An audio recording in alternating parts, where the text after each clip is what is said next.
El folclore de nuestra generación, prehistoria del estadio avanzado del capitalismo. Nací en el año 1949. En 1961 empecé la enseñanza media y en 1967 entré en la universidad. Cumplí los 20 años en pleno auge de las aparatosas revueltas estudiantiles que todos conocéis. En este sentido, creo que se me puede considerar un típico hijo de los años 60. Pasé el periodo más vulnerable, más inmaduro y a la vez más decisivo de mi vida, respirando a pleno pulmón el aire salvaje, improvisado y espontáneo de los años 60. Como es lógico, acabó emborrachándome por completo. Había tantas puertas que debíamos abrir de una patada. Sí. Y qué fantástico es tener ante los ojos puertas para que las abriéramos a puntapiés. Y todo eso con los Doors, los Beatles, Bob Dylan y los otros como música de fondo. En la década de los 60, sin duda, ocurrió algo especial. Lo pienso ahora al mirar hacia atrás y también lo creía entonces, cuando estaba inmerso en aquel torbellino. Que aquella época fue excepcional. Pero si la conversación deriva hacia la cuestión de si aquella década excepcional nos contagió con su fulgor a nosotros, es decir, a nuestra generación, entonces, personalmente, no puedo evitar inclinar la cabeza en un gesto dubitativo.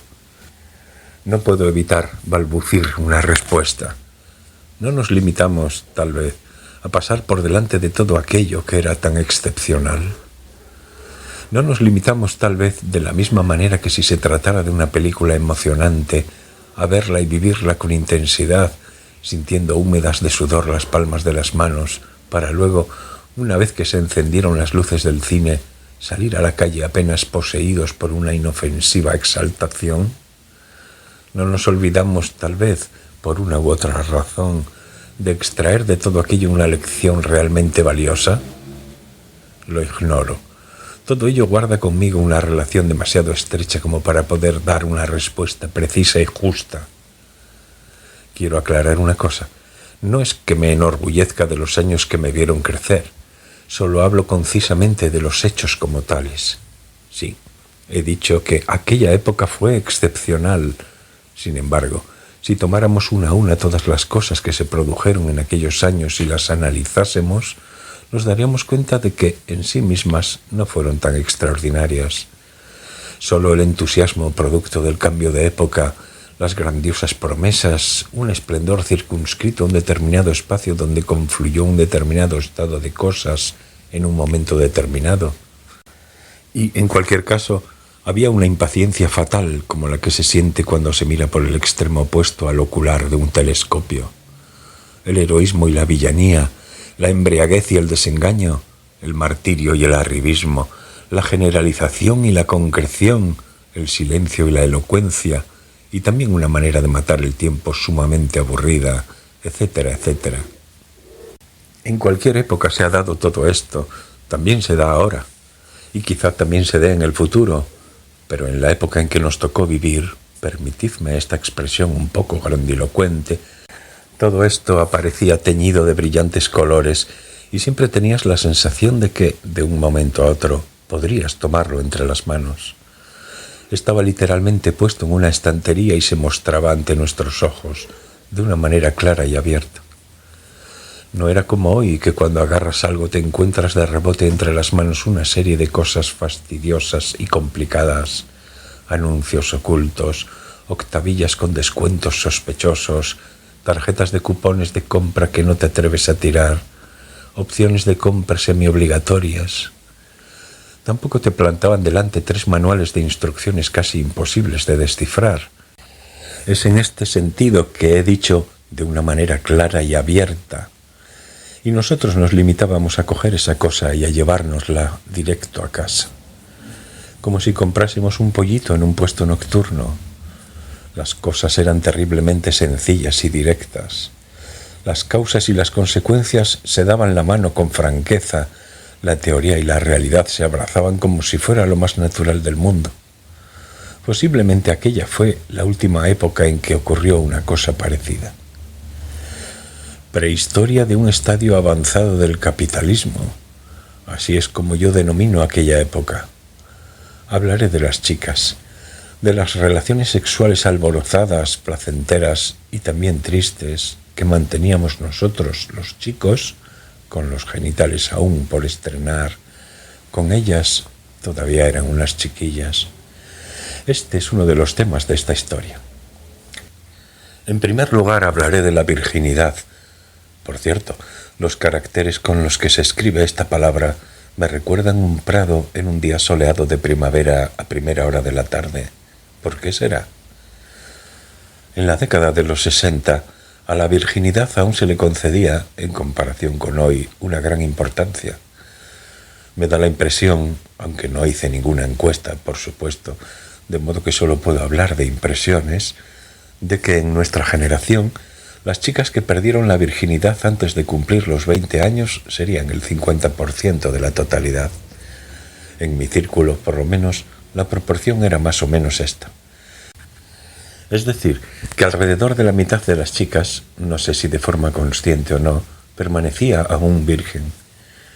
Ahora pienso que la mayoría de las chicas de nuestra generación, vendría a ser la corriente centrista, por decirlo de algún modo, fueran o no vírgenes, abrigaban muchas dudas y titubeos respecto al sexo. Dudo que, ya por entonces, creyeran aún que la virginidad era algo precioso que fuera necesario mantener a toda costa, pero tampoco se atrevían a afirmar con rotundidad que la virginidad no tuviera sentido o que fuera una tontería. Así que, hablando con franqueza, todo era cuestión de las circunstancias. Dependía de la situación o del compañero, lo que, creo yo, era una forma de pensar y de vivir bastante razonable. A ambos flancos de la mayoría silenciosa se encontraban las chicas liberales y las conservadoras.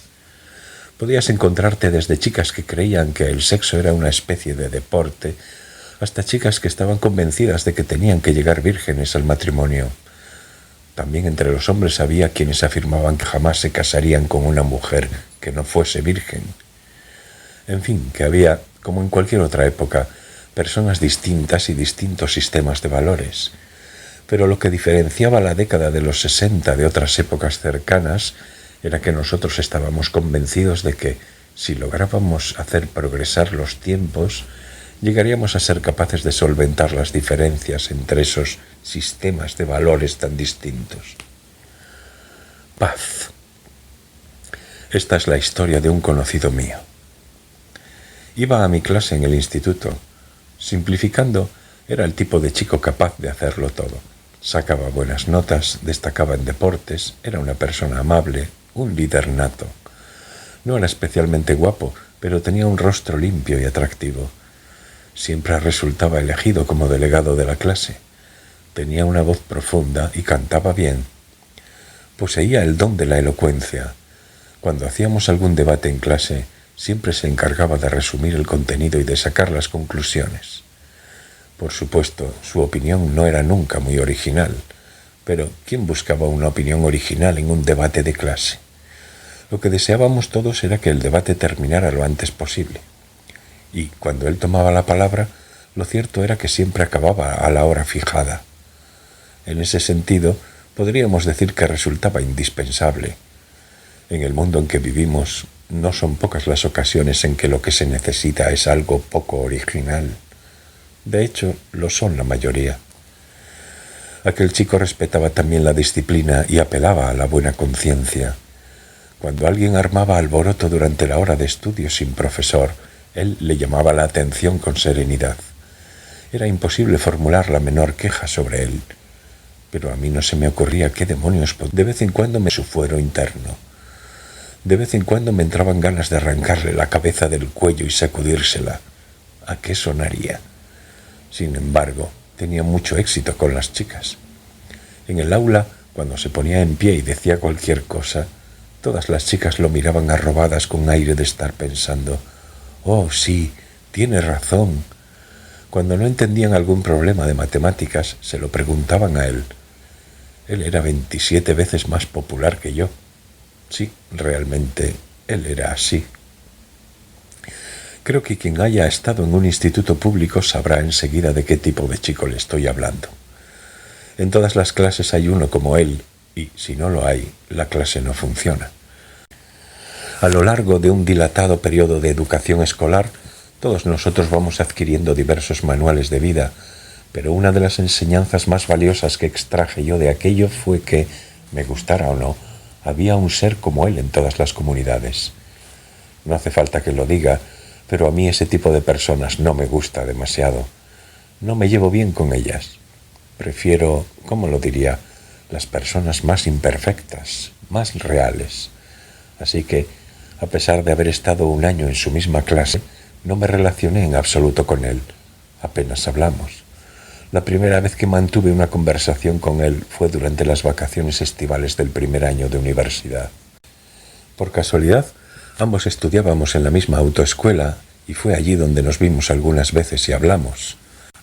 Nos tomábamos un té mientras esperábamos la hora de la clase. La autoescuela era el colmo del aburrimiento, así que no importaba con quién charlaras, pero a la que te encontrabas con algún conocido, te entraban unas ganas terribles de dirigirte a él.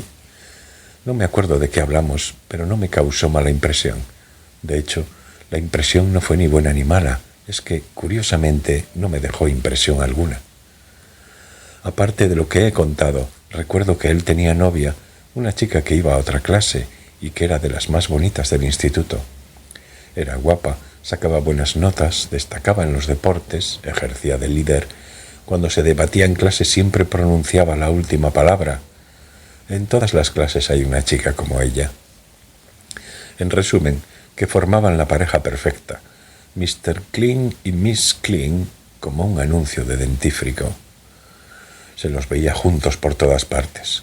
Durante la hora del recreo de mediodía solían hablar sentados en un rincón del patio de la escuela.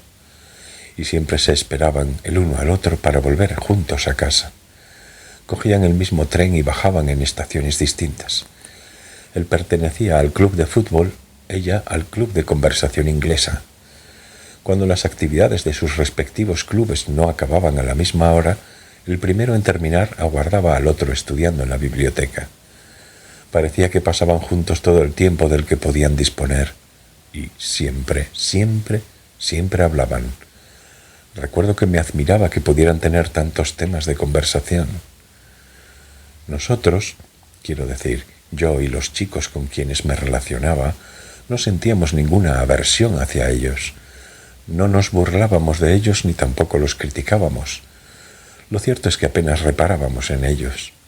No excitaban en absoluto nuestra imaginación.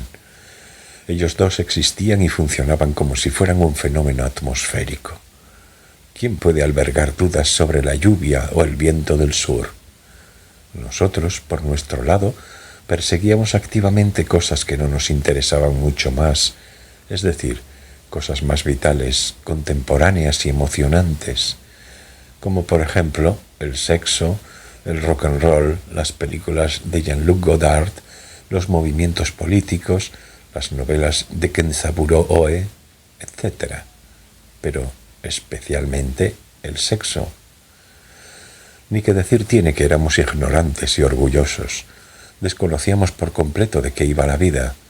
En el mundo real no existían Mr. Clean ni Miss Clean, solo existían en los anuncios de la televisión. En resumen, que entre nuestras fantasías y las suyas no había mucha diferencia. Esta es su historia. No se trata de una historia divertida y, al echar una mirada retrospectiva, tal vez no podamos extraer una sola lección de ella. Pero, en todo caso, esta fue su historia y, al mismo tiempo, la nuestra. Algo parecido al folclore de nuestra generación. Yo la recogí y ahora os la cuento. Como un narrador sin ingenio. Esta es la historia que él me contó. Me la refirió de pasada, hablando de unas cosas y otras, mientras bebíamos vino. Así que en sentido estricto no puede llamarse historia real, ya que hay partes que yo he olvidado porque estuve escuchándolas como quien oye llover, y hay también detalles que he añadido siguiendo mi imaginación. También he cambiado algunas cosas intencionadamente, aunque con cuidado de no distorsionar el argumento, para no causar ningún problema a las personas reales. Pero, de hecho, la historia casi debió de ser así, porque por más que se me hayan olvidado algunos detalles de la historia, recuerdo muy bien el tono con que me la contó. Y lo más importante cuando alguien te cuenta una historia y tú la conviertes en un texto escrito, es reproducir el tono con que te la contaron. Si captas el tono, la historia se convertirá en una historia real. Es posible que haya algunas diferencias respecto a los hechos, pero será una historia real. Incluso hay casos en que ese error aumenta la verosimilitud de la historia. Por el contrario, en el mundo hay historias que narran hechos reales, pero que, sin embargo, no son nada verídicas. Suele tratarse de historias aburridas y, en algunos casos, incluso peligrosas. De todos modos, pueden distinguirse enseguida simplemente por el olfato. Otro punto que quiero aclarar es que él era un narrador de segunda categoría. Vete a saber por qué, pero Dios, que tan generoso había sido con él en otros aspectos, al parecer no le otorgó el don de narrar historias. Claro que esta destreza bucólica no sirve para nada en la vida real. Por eso, y estoy hablando en serio, mientras él me refería a la historia, yo estuve en más de una ocasión a punto de bostezar. Por supuesto que no lo hice. Hacía digresiones innecesarias. Daba también vueltas en círculo alrededor del mismo punto. Le costaba recordar los hechos. Iba tomando retazos de la historia en la mano, los observaba con atención y, cuando se convencía de que no contenían ningún error, iba colocándolos sobre la mesa, uno tras otro, siguiendo un orden determinado. Pero ese orden era a menudo erróneo. Yo, como novelista, en principio como un especialista, he ido alterando el orden de esos fragmentos y enganchándolos cuidadosamente con pegamento. Él y yo nos encontramos, cosa sorprendente, en una pequeña ciudad del centro de Italia llamada Lucca, en el centro de Italia. En aquella época yo vivía en un apartamento que había alquilado en Roma. Mi mujer había tenido que volver a Japón por algún asunto y, por eso, yo estaba disfrutando, solo, de un tranquilo viaje en tren. Había llegado a Lucca desde Venecia tras pasar por Verona, Mantua y Módena. Era la segunda vez que iba a Lucca. Lucca es una ciudad tranquila y bonita, y en las afueras hay un restaurante que sirve unas setas exquisitas. Él había ido a Lucca por negocios. Nos alojábamos por casualidad en el mismo hotel. El mundo es un pañuelo. Aquella noche cenamos juntos en el restaurante. Los dos viajábamos solos y los dos estábamos aburridos. Conforme vas envejeciendo, más aburrido te resulta viajar solo. Cuando eres joven es distinto. Vayas solo o acompañado, disfrutas del viaje a donde quiera que te dirijas. Pero al llegar a cierta edad la cosa cambia. Solo disfrutas del viaje en solitario durante los primeros 2 o 3 días. Luego el paisaje empieza a molestarte cada vez más. Las voces de la gente se te meten en el oído. A la que cierras los ojos te vienen a la cabeza recuerdos desagradables del pasado. Te da pereza ir a comer solo a los restaurantes. El tiempo de espera de los trenes se hace eterno. No apartas la vista del reloj. Te fastidia tener que hablar en una lengua extranjera. Por eso, al vernos el uno al otro, creo que ambos experimentamos cierto alivio. Exactamente igual que cuando te topabas con un conocido en la autoescuela. Nos sentamos a una mesa situada junto a la chimenea, pedimos un buen vino tinto y tomamos un entrante a base de setas, pasta con setas y setas asadas. Él se había desplazado hasta Lucca para comprar muebles. Tenía una empresa de importación de muebles europeos. Ni que decir tiene que su negocio iba viento en popa. No se mostró orgulloso por ello, ni siquiera lo mencionó. Se limitó a darme una tarjeta de visita y a decirme que administraba una pequeña empresa. Pero comprendí de una ojeada que había triunfado en el terreno económico. Lo proclamaban la ropa que llevaba, su modo de hablar, la expresión de su cara, sus gestos, la atmósfera que lo envolvía. Pero era cierto que su comunión con el éxito resultaba perfecta, hasta tal punto que provocaba incluso una sensación placentera. Me dijo que había leído todas mis novelas. Posiblemente tú y yo tengamos una manera de pensar y unos objetivos distintos, pero me parece maravilloso ser capaz de contarles algo a los demás, reconoció. Era una opinión sincera. Siempre que puedas contarlo bien, claro, dije. Al principio hablamos de Italia. que si los trenes no eran puntuales, que si empleaban demasiado tiempo en comer. Pero no recuerdo cómo, cuando nos trajeron la segunda botella de vino, él ya había empezado a contarme aquella historia. Yo la escuché asintiendo de vez en cuando. Creo que él quería contársela a alguien desde hacía tiempo, pero no tenía a nadie a quien contársela.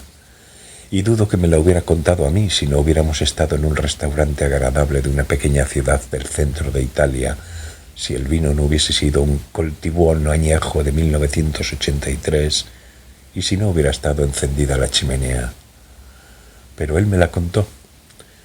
Yo siempre me he considerado una persona muy aburrida, dijo.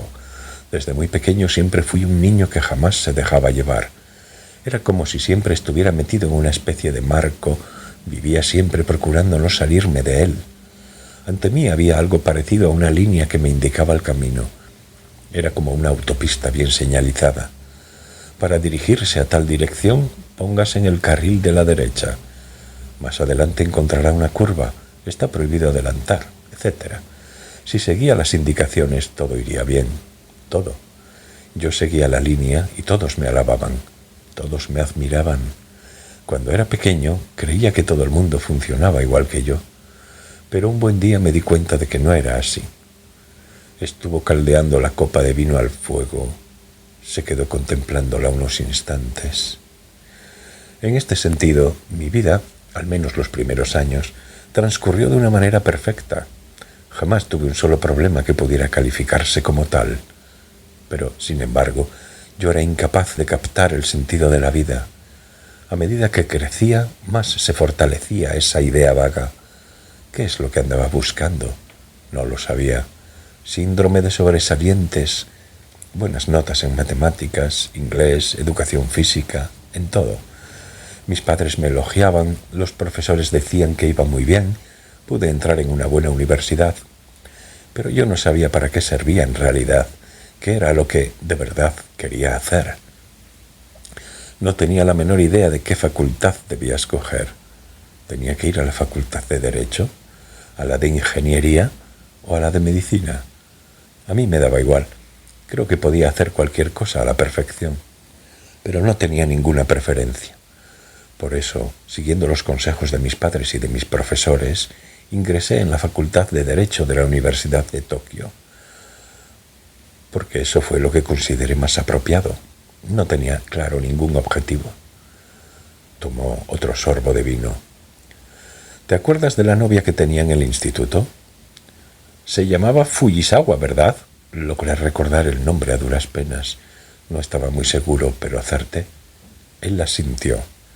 Sí, Yoshiko Fujisawa. A ella le sucedía igual. A mí me gustaba. Me gustaba estar con ella y hablar de lo que fuera. Podía contarle todo lo que sentía y ella me comprendía a la perfección. Podíamos pasarnos una eternidad hablando. Aquello era realmente maravilloso. Hasta que la conocí a ella, jamás había tenido un amigo con quien poder hablar en serio. Él y Yoshiko Fujisawa eran gemelos espirituales. Habían crecido en ambientes sorprendentemente parecidos.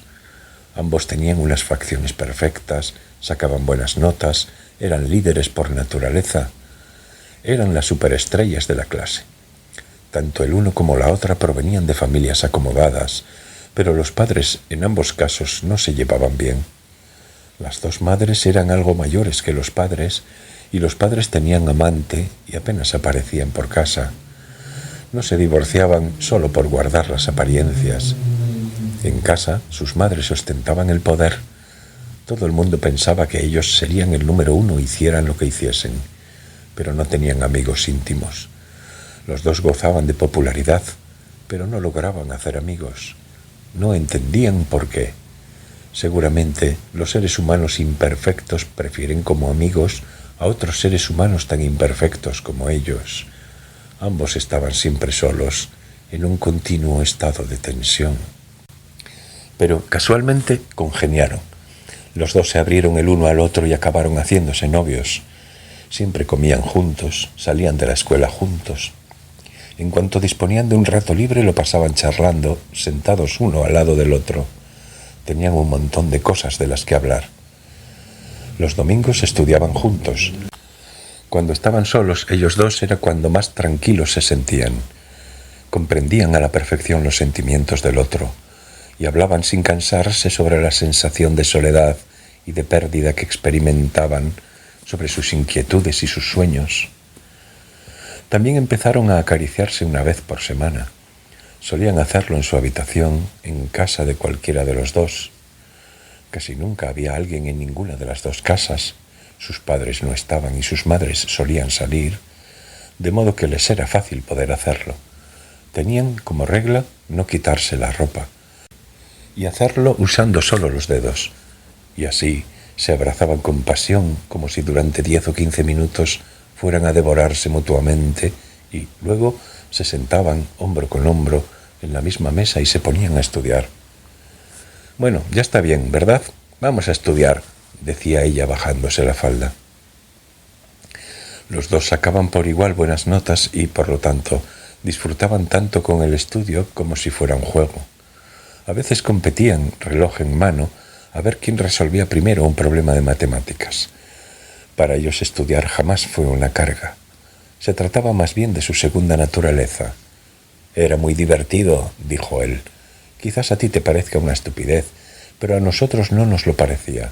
Claro que, tal vez, solo personas como nosotros dos puedan comprender lo que nos divertíamos».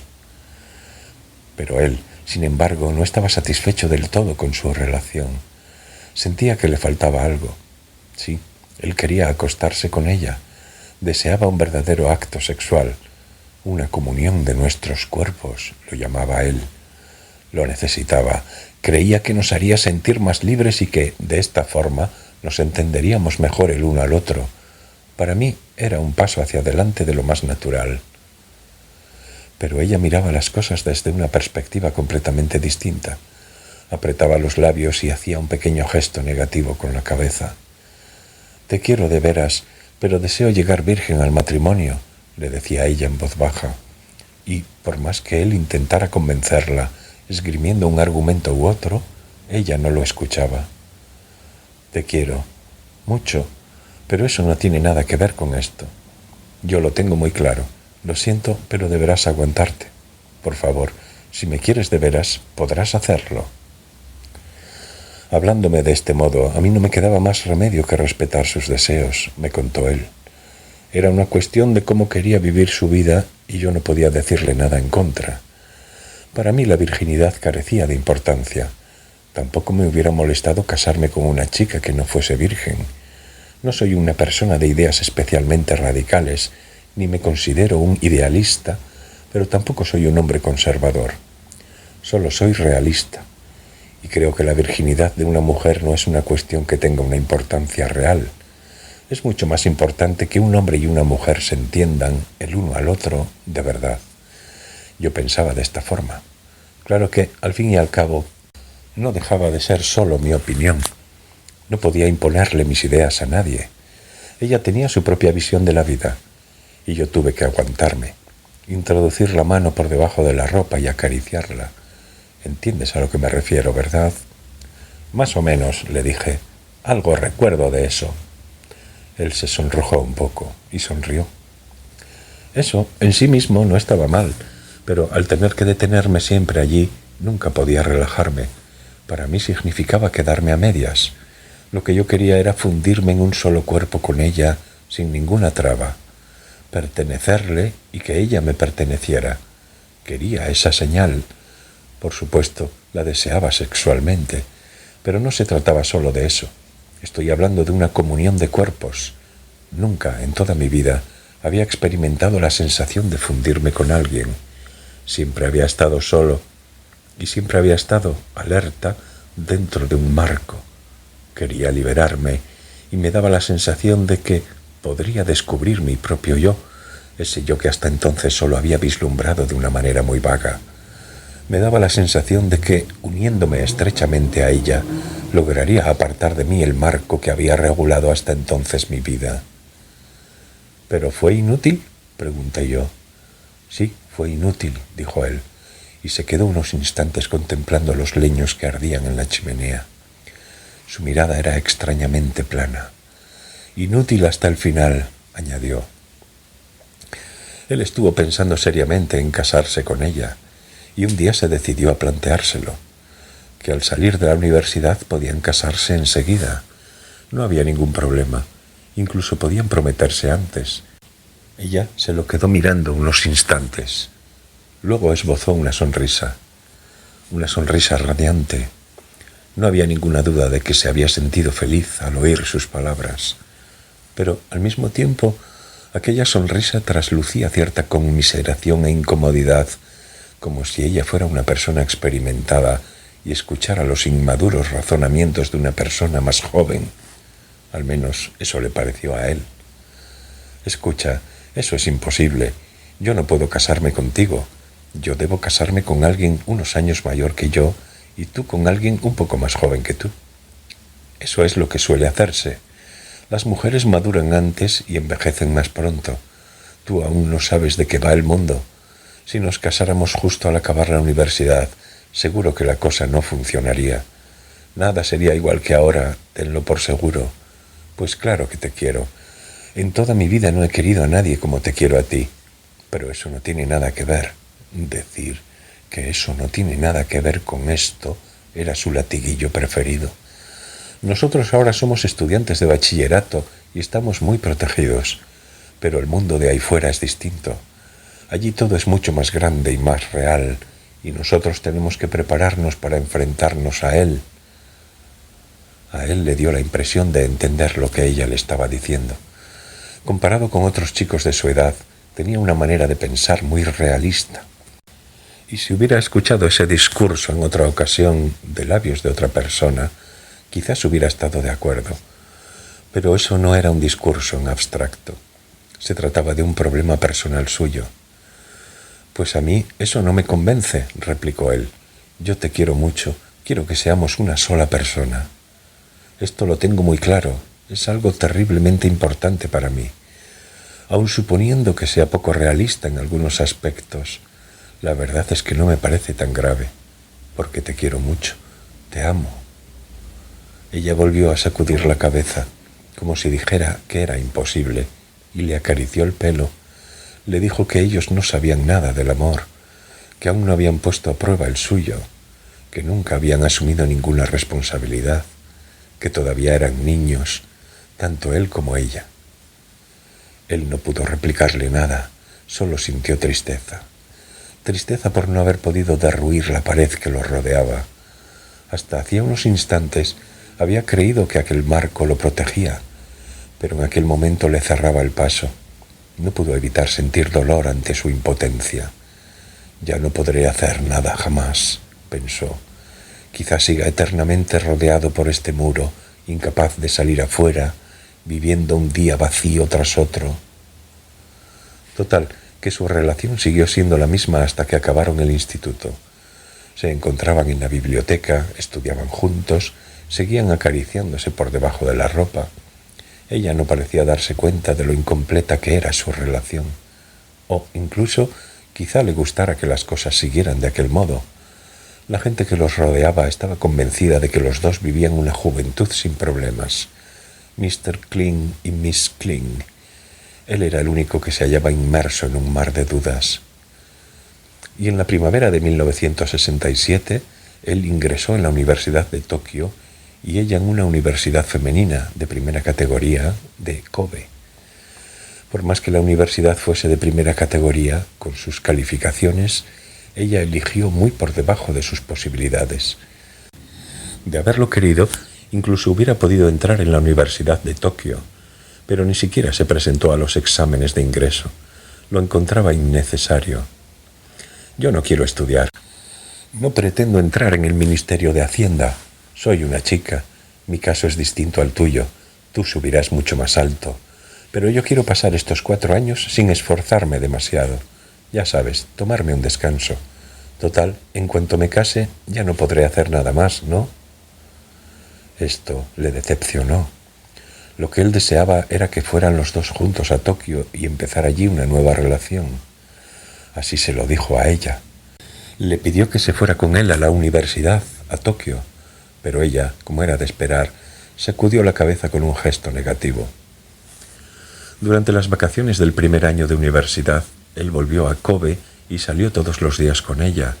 Fue durante aquel verano cuando él y yo nos encontramos en la autoescuela. Montados en el coche que conducía a ella, fueron juntos a diversos lugares y se acariciaron igual que antes. Sin embargo, él no pudo evitar darse cuenta de que, en su relación, algo estaba empezando a cambiar. El aire de la realidad había empezado a infiltrarse, sin ruido, en su interior. No es que hubiera cambiado algo en concreto, más bien era lo contrario, que apenas se había producido un cambio. La manera de hablar de ella, la ropa que llevaba, los temas de conversación que elegía y sus opiniones sobre estos, todo era casi idéntico a como era antes. Pero él sentía que no podía mezclarse con ese mundo de la misma manera que lo había hecho en el pasado. Tenía la sensación de que algo era distinto. Sucedía igual que con las oscilaciones de un péndulo que, poco a poco, van perdiendo fuerza aunque siga su movimiento reiterativo. En sí mismo no está mal, sin embargo, no conduce a ninguna parte. Quizás haya cambiado yo, pensaba él. Su vida en Tokio era solitaria. Tampoco en la universidad, como cabía esperar, había hecho amigos.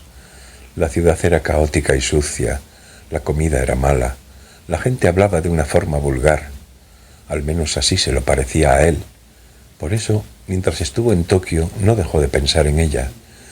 Por la noche se encerraba en su habitación y le escribía una carta tras otra.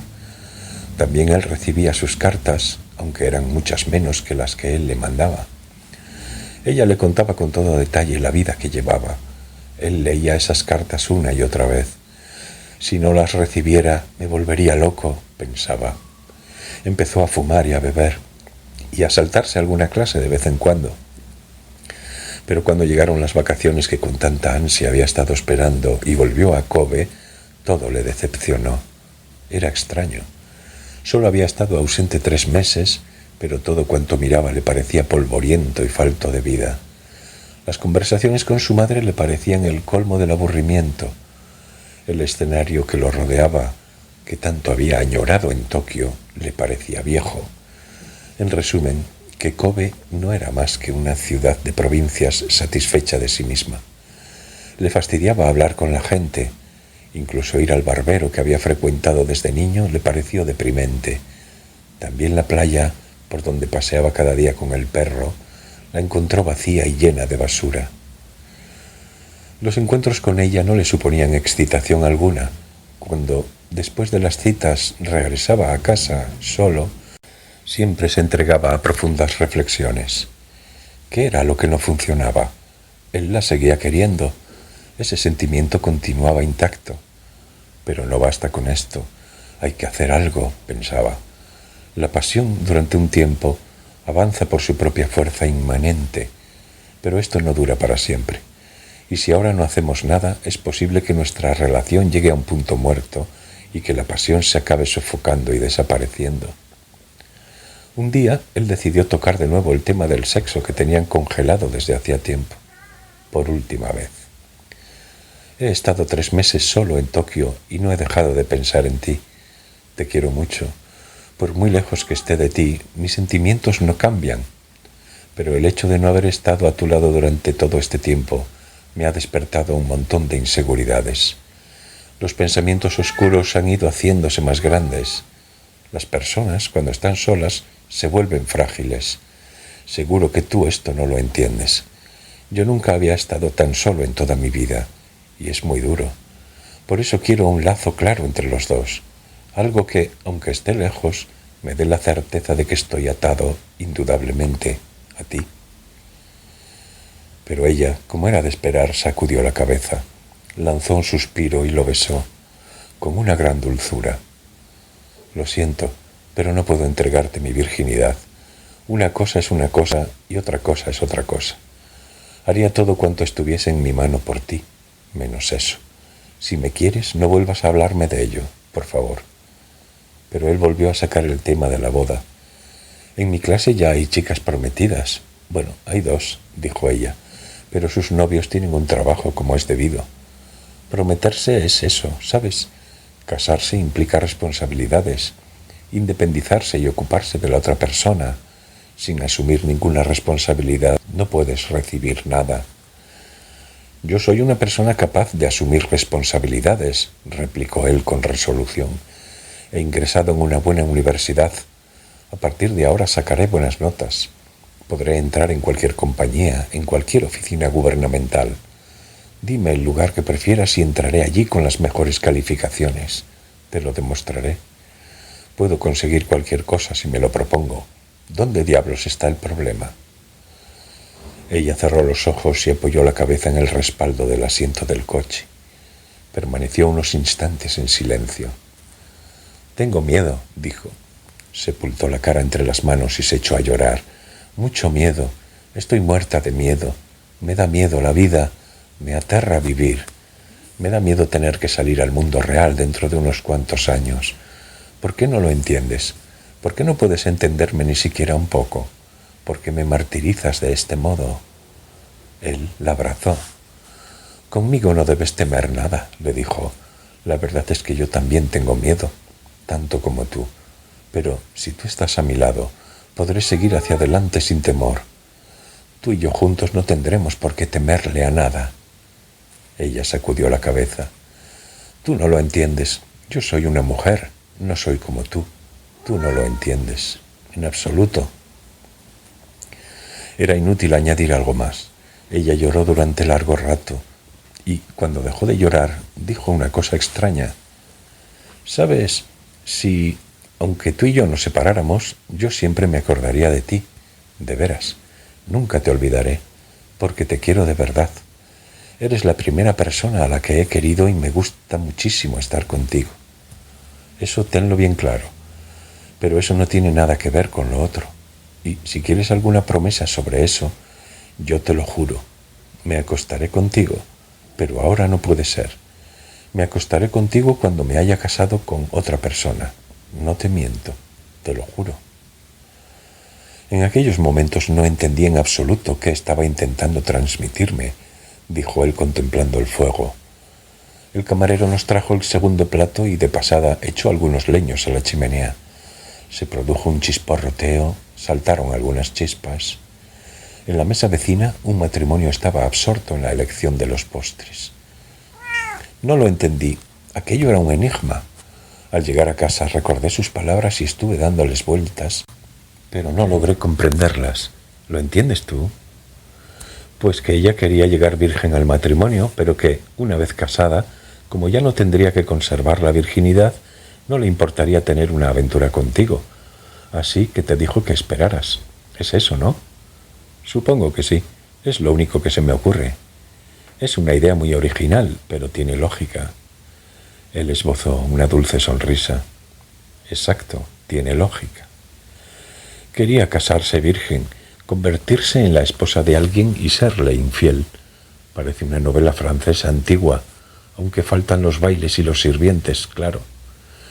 Pero esa fue la única solución práctica que se le ocurrió en aquellos momentos, dijo. Pobre, exclamé. Él se me quedó mirando a los ojos unos instantes. Luego asintió despacio. Pobre, exacto, tienes razón. Lo has entendido perfectamente, dijo él y volvió a asentir una vez más. Ahora también lo entiendo yo. También para mí han ido pasando los años.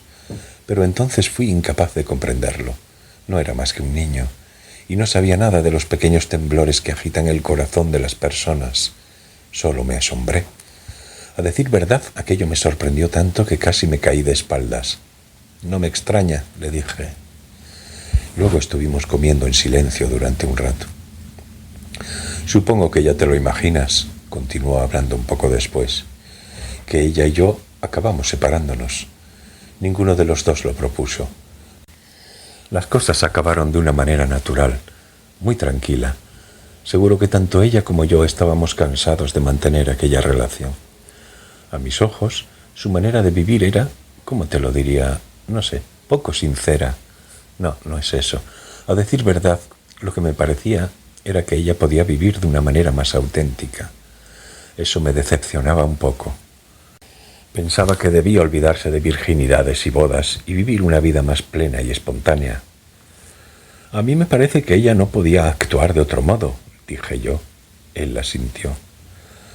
Sí, yo también lo creo. y cortó un grueso trozo de seta y se lo llevó a la boca.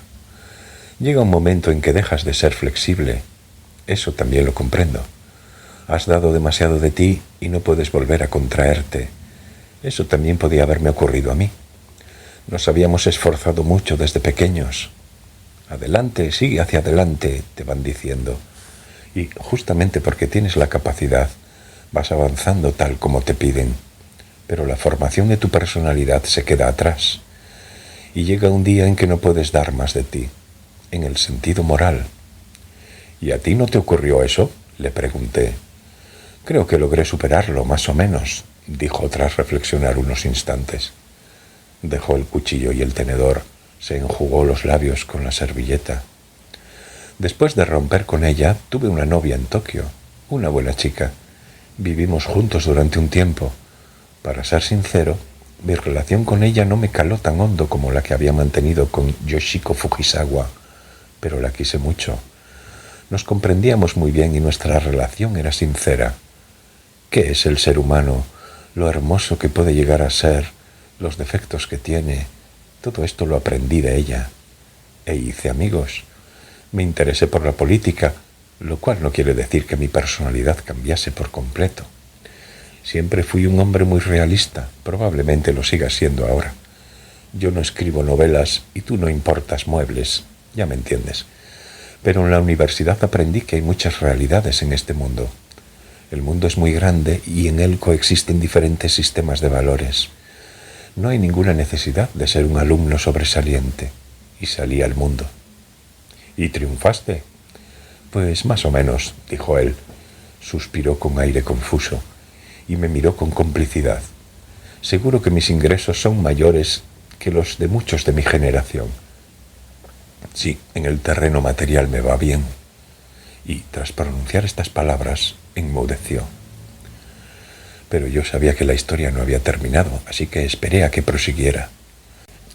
Después estuve mucho tiempo sin ver a Yoshiko Fujisawa, continuó. Mucho tiempo. Me licencié y entré a trabajar en una empresa comercial. Trabajé allí 5 años. También residí en el extranjero. Estaba muy ocupado todos los días. 2 años después de acabar la universidad, me enteré de que Yoshiko se casaba. Me lo dijo mi madre. No llegué a preguntarle con quién. Lo primero que pensé al oírlo fue si ella realmente se casaba virgen. Fue lo primero que se me ocurrió. Luego me entristecí un poco. Y al día siguiente estaba todavía más triste. No sé por qué, pero tenía la sensación de que muchas cosas habían terminado. Tenía la sensación de que una puerta acababa de cerrarse a mis espaldas. En fin, era normal. La había querido mucho.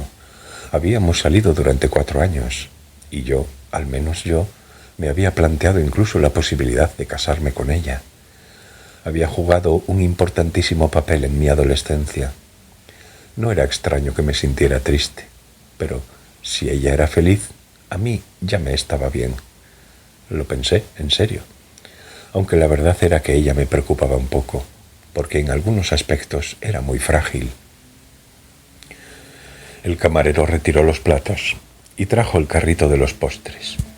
Prescindimos del postre y pedimos café. Me casé tarde, a los 32 años, así que cuando Yoshiko Fujisawa me llamó, yo todavía estaba soltero. Tenía, creo, 28 años. Ahora que lo pienso, ya hace 10 años de aquello. Acababa de dejar la empresa y de independizarme. Le había pedido un préstamo a mi padre y había fundado una pequeña empresa. Lo hice convencido de que el mercado de los muebles importados tenía que experimentar un crecimiento seguro. Pero los comienzos son muy duros. Las entregas se retrasan, te queda mercancía por vender, se te acumulan los gastos de almacenaje, las letras te persiguen. Yo, en aquella época, francamente, estaba exhausto, aún triste de perder la confianza en mí mismo. Es posible que aquella haya sido la época más dura de toda mi vida, y fue justamente entonces cuando ella me llamó. No sé cómo logró saber mi número de teléfono, pero un día, a las 8 de la noche, sonó el teléfono. Reconocí enseguida su voz. Una cosa así no se olvida. Me trajo tantos recuerdos, tantos. Yo me sentía muy frágil en aquellos momentos y me pareció maravilloso oír la voz de mi antigua novia. Se quedó con la vista clavada en los leños de la chimenea, como si estuviera recordando algo. Sin que nos diéramos cuenta, el restaurante se había llenado. Se oían voces y risas entre chocar de platos. Por lo visto, la mayoría de los clientes era gente del lugar. Muchos llamaban a los camareros por su nombre de pila. «Giuseppe, Paolo». No sé quién se la habría contado, pero se sabía mi vida al dedillo, que aún estaba soltero, que había residido en el extranjero, que el año anterior había dejado el trabajo y fundado una empresa. Lo sabía todo. «Tranquilo, saldrás adelante, confía en ti mismo», me dijo. «Triunfarás, seguro, no puede ser de otra forma». Me alegré mucho de que me lo dijera. Su voz era dulce. «Lo lograré», volvía a pensar al oírla. Su voz me devolvió la confianza perdida. Mientras el mundo continúe siendo el mundo, yo lograré salir de esta, sin duda, pensé. El mundo estaba allá, al alcance de mi mano, dijo, y sonrió. Le pregunté cosas sobre ella, cómo era su marido, si tenía hijos, dónde vivía. Me dijo que no había tenido hijos. Su marido era 4 años mayor que ella y trabajaba en una cadena de televisión. Ocupaba un cargo directivo. «Debe de estar muy ocupado», le dije yo. «Lo está, tanto que no tiene tiempo para hacer un niño», repuso, y se rió. Ella vivía en Tokio, en una casa de pisos de Shinagawa. En aquella época yo vivía en Shiroganedai. No éramos vecinos, pero no quedaba lejos. «¡Qué coincidencia!», le dije. En fin, así fue. Hablamos de todas las cosas que suelen hablarse con la antigua novia del instituto. Hubo algún momento de incomodidad, pero la charla fue divertida. En definitiva, que hablamos como 2 viejos camaradas que se han separado mucho tiempo atrás y que en la actualidad siguen caminos distintos. Hacía tiempo que no hablaba con tanta franqueza con nadie. Charlamos durante muchísimo rato. Y cuando nos habíamos dicho todo lo que nos teníamos que decir, cayó el silencio sobre nosotros. Aquel era, ¿cómo te lo diría? Era un silencio muy profundo. Un silencio que parecía que, si cerrabas los ojos, las imágenes de las cosas empezarían a dibujarse claramente en tu mente. Durante unos instantes se estuvo contemplando ambas manos posadas sobre la mesa. Luego levantó la cabeza y me miró a los ojos. De haber podido, hubiera querido colgar. Decirle, «Gracias por tu llamada, me ha encantado hablar contigo». Lo entiendes, ¿verdad? Mirándolo desde un punto de vista realista, eso hubiera sido lo mejor, asentí. Pero ella no colgó y me invitó a su casa. «¿Vienes?», me dijo. «Mi marido está de viaje de negocios y sola me aburro». Yo no supe qué responderle, así que me quedé callado. Tampoco ella dijo nada. El silencio duró unos instantes y luego ella dijo, «Todavía me acuerdo de que te prometí que haría el amor contigo». «Todavía me acuerdo de que te prometí que haría el amor contigo», le dijo ella. En aquel instante, él no supo a qué se refería. Luego le vino de repente a la cabeza que ella le había dicho una vez que se acostaría con él después de casada. Él lo recordaba, pero nunca lo había considerado una promesa. Siempre había pensado que ella lo había dicho empujada por la confusión del momento, que, turbada, no sabía lo que estaba diciendo y se le habían escapado esas palabras. Pero ella no estaba turbada. Ella lo consideraba una promesa formulada con toda claridad. Por un instante, él perdió el sentido de la dirección de las cosas. Había dejado de saber qué era lo correcto. Desconcertado, echó una mirada a su alrededor, pero no vislumbró un marco por ninguna parte. Ya no había nada que lo guiara. Claro que quería acostarse con ella, eso no hacía falta ni decirlo. Incluso después de separarse había imaginado infinitas veces que hacía el amor con ella. Incluso cuando tenía novia, se lo había imaginado a menudo. Pensándolo bien, ni siquiera la había visto desnuda. Lo único que conocía de su cuerpo era el tacto de sus dedos deslizándose bajo su ropa. Ella ni siquiera se quitaba las bragas, solo le dejaba introducir los dedos por debajo. Pero era consciente, a la vez, del peligro que entrañaba acostarse con ella en aquel momento. Quizás implicara perder muchas cosas, y no deseaba volver a despertar de una sacudida cosas que había dejado atrás entre las tinieblas del pasado. Sentía que no le convenía hacerlo. En todo aquello se mezclaba claramente un factor de irrealidad, algo incompatible con lo que él era. Pero no pudo negarse, por supuesto. ¿Cómo iba a hacerlo? Era su eterno cuento de hadas, un precioso cuento de hadas que solo se vive una vez en la vida. La hermosa novia de la época más vulnerable de su vida le decía que fuera a su casa para hacer el amor. Vivía cerca. Aquella era una promesa legendaria que se habían intercambiado en secreto mucho tiempo atrás, en las profundidades del bosque. Él permaneció unos instantes con los ojos cerrados, en silencio. Se había quedado sin habla. «Oye», dijo ella, «¿estás ahí?» «Sí, estoy aquí», respondió él. «De acuerdo, ahora voy. Llegaré en menos de media hora. Dame tu dirección». Él apuntó el nombre del bloque de apartamentos, el número del piso y el número de teléfono. Luego se afeitó apresuradamente, se cambió de ropa, cogió un taxi y se dirigió hasta allí. «¿Qué hubieras hecho tú?», me preguntó. Sacudí la cabeza. No podía responder a una pregunta tan difícil. Él se rió y se quedó contemplando la taza de café encima de la mesa. También a mí me hubiera gustado que el asunto se hubiese resuelto sin tener que responder, pero no pude. Tuve que tomar una decisión. Ir o no ir, una de dos. No había una solución intermedia. Y fui a su casa. Llamé a su puerta. Deseaba con todo mi corazón que no estuviera, pero estaba. Tan hermosa como en el pasado, y tan encantadora como antes, y olía tan bien como siempre. Tomamos una copa y hablamos del pasado, incluso escuchamos viejos discos. Y luego, ¿qué crees que pasó? No tenía la menor idea, le dije, no tengo la menor idea. Mucho tiempo atrás, cuando era niño, leí un cuento, dijo él, que seguía vuelto hacia la pared. He olvidado la historia, solo me acuerdo de la última línea. Y eso porque nunca había leído un cuento que terminara de una manera tan extraña. Decía así: «Y cuando todo hubo acabado, el rey y sus súbditos se mondaron de risa». ¿No te parece un final muy extraño? Sí, lo es, dije yo. Querría acordarme de qué va el cuento, pero soy incapaz. Solo de esta última frase tan peculiar. Y cuando todo hubo acabado, el rey y sus súbditos se mondaron de risa. ¿De qué diablos iba la historia? Por entonces ya nos habíamos tomado 2 cafés.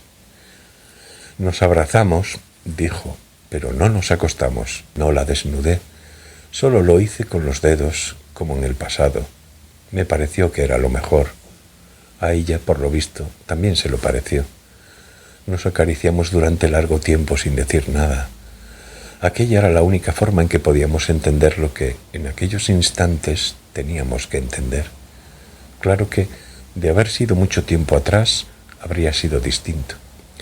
Nosotros hubiésemos hecho el amor con toda naturalidad y, de ese modo, nos hubiéramos comprendido mejor el uno al otro, y quizá nos hubiéramos sentido más felices. Pero aquello ya había pasado de largo, había quedado sellado, congelado, y ya nadie podía recuperarlo. Fue dándole vueltas a la tacita de café sobre el plato durante mucho tiempo, tanto que incluso el camarero se acercó a ver qué ocurría. Al final dejó la taza en su sitio. Llamó al camarero y le pidió otro expreso. Creo que debí de quedarme allí alrededor de 1 hora, no me acuerdo bien, pero me da la impresión de que sería aproximadamente ese lapso de tiempo, más o menos. Creo que si me hubiera quedado más tiempo me habría vuelto loco, dijo y sonrió. Le dije adiós y me fui. Ella también me dijo adiós, y aquel fue un adiós definitivo de verdad. Lo sabía yo y lo sabía ella. Lo último que vi fue la imagen de ella de pie en el umbral, con los brazos cruzados. Intentó hablar, pero no dijo nada, aunque lo que iba a decirme Lo sé aún sin haberlo oído. Yo me sentía muy vacío, como un agujero inmenso. Los ruidos a mi alrededor resonaban de forma extraña. Las formas se distorsionaban. Vagué sin rumbo por la zona. Me daba la sensación de haber consumido en vano, sin sentido, todas las horas de mi vida. Deseaba volver a su casa y tomarla entre mis brazos, pero no pude hacerlo. Era imposible. Cerró los ojos y sacudió la cabeza, y se bebió el segundo expreso que le habían traído. Me avergüenza decírtelo, pero aquella noche salí y me acosté con una prostituta.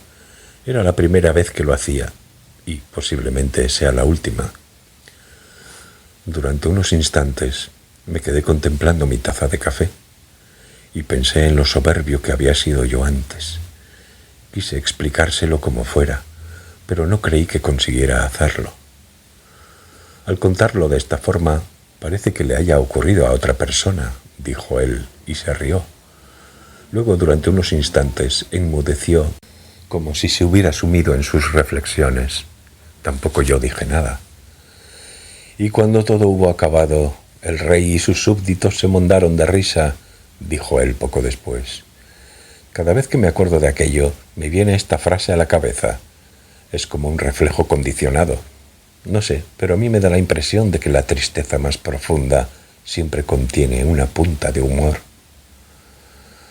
Tal como he dicho al principio, no creo que de esta historia pueda extraerse ninguna lección moral, pero es una historia que le ocurrió a él, es una historia que nos ocurrió a nosotros, de modo que, al escucharla, yo no pude mondarme de risa. Ahora tampoco puedo.